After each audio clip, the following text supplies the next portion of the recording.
आज हम आपको एक और नई कहानी सुनाने जा रहे हैं, जिसका नाम है माँ की ममता, एक भावुक कहानी। एक छोटे से कस्बे में समीर नाम का एक लड़का रहता था। बचपन में ही पिता की मृत्यु हो जाने के कारण परिवार की आर्थिक स्थिति बड़ी दयनीय थी। समीर की माँ कुछ पढ़ी लिखी ज़रूर थी, लेकिन उतनी पढ़ाई से नौकरी कहाँ मिलने वाली थी। सो घर घर बर्तन मांजकर और सिलाई बुनाई का काम करके किसी तरह अपने बच्चे को पढ़ा लिखा रही थी। समीर स्वभाव से थोड़ा शर्मीला था और अक्सर चुपचाप बैठा रहता था। एक दिन जब वो स्कूल से लौटा तो उसके हाथ में एक लिफाफा था। उसने माँ को लिफाफा पकड़ाते हुए कहा, माँ, मास्टर साहब ने तुम्हारे लिए ये चिट्ठी भेजी है, ज़रा देखो तो इसमें क्या लिखा है। माँ ने मन ही मन चिट्ठी पढ़ी और मुस्कुरा कर बोली, बेटा, इसमें लिखा है कि आपका बेटा काफ़ी होशियार है। इस स्कूल के बाकी बच्चों की तुलना में इसका दिमाग बहुत तेज़ है और हमारे पास इसे पढ़ाने के लायक शिक्षक नहीं है, इसीलिए कल से आप इसे किसी और स्कूल में भेजें।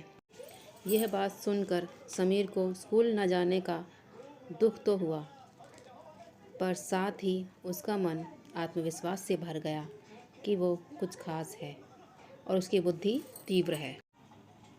माँ ने उसका दाखिला एक अन्य स्कूल में करा दिया। समय बीतने लगा। समीर ने खूब मेहनत से पढ़ाई की।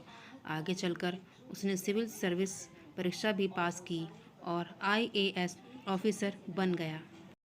समीर की माँ अब बूढ़ी हो चुकी थी और कई दिनों से बीमार भी चल रही थी और एक दिन अचानक उनकी मृत्यु हो गई। समीर के लिए यह बहुत बड़ा आघात था।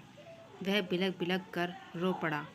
उसे समझ नहीं आ रहा था कि अब अपनी माँ के बिना वो कैसे जिएगा। रोते रोते ही उसने माँ की पुरानी अलमारी खोली और हाथ में उनकी माला, चश्मा और अन्य वस्तुएं लेकर चूमने लगा।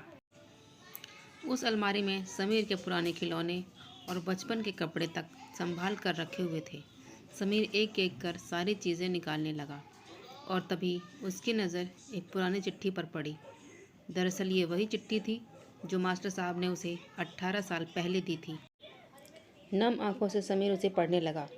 आदरणीय अभिभावक, आपको बताते हुए हमें अफसोस हो रहा है कि आपका बेटा समीर पढ़ाई में बेहद कमज़ोर है और खेल कूद में भी भाग नहीं लेता है। जान पड़ता है उम्र के हिसाब से समीर की बुद्धि विकसित नहीं हो पाई है, अतः हम इसे अपने विद्यालय में पढ़ाने में असमर्थ हैं। आपसे निवेदन है कि समीर का दाखिला किसी मंदबुद्धि विद्यालय में कराएं अथवा खुद घर पर रखकर इसे पढ़ाएं।